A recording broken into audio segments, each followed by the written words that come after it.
ഇന്നിവിടെ മീൻകറി ചേട്ടൻ കൊടുത്തത് നല്ല അടിപൊളി ഫ്രഷ് മീനായിരുന്നേ. അപ്പോൾ അതൊക്കെ മേടിച്ച് വേഗം തന്നെ നന്നാക്കാനായിരുന്നു. നല്ല അയില ചെമ്മാനായിട്ട് കിട്ടിയത്. അപ്പോൾ അത് നന്നാക്കാൻ വേഗം എളുപ്പമാണെങ്കിൽ നല്ല സിമ്പിളായിട്ട് നന്നാക്കി എടുക്കാൻ പറ്റും കേട്ടോ. പണ്ടൊക്കെ എൻ്റെ അമ്മ തീരെ എന്നെ കൊണ്ട് മീൻ നന്നാക്കി ചേർന്നില്ല. കാരണം എന്താ വെച്ചാൽ ഞാനൊരു ഇടമ കയ്യത്തി ആയത് കാരണം തന്നെ എൻ്റെ അമ്മയ്ക്ക് ഈ മീൻ നന്നാക്കാൻ ഞാൻ ഇരിക്കുമ്പോഴേ അരിശം കയറും, എന്നെ ചീത്ത പറയും ചെയ്യട്ടാ. ഇപ്പോൾ പക്ഷേ ഞാൻ നന്നാക്കി നല്ല സ്പീഡിൽ നന്നാക്കി എടുക്കും വേഗം തന്നെ.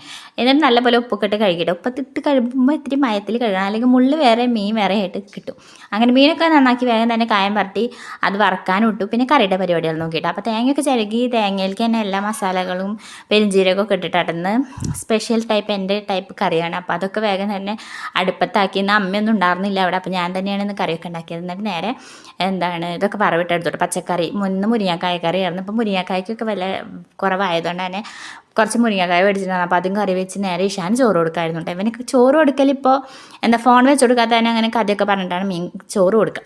അത് കഴിഞ്ഞ് എല്ലാ ചോറൊക്കെ സെറ്റാക്കി വെച്ചിട്ട് ഞാനും ഷിബിയേട്ടനും അമ്മയും എല്ലാവരും കൂടി ഇരുന്ന് ചോറൊക്കെ കഴിച്ചു. അപ്പോൾ അത്രയുള്ളൂ. Okay, bye.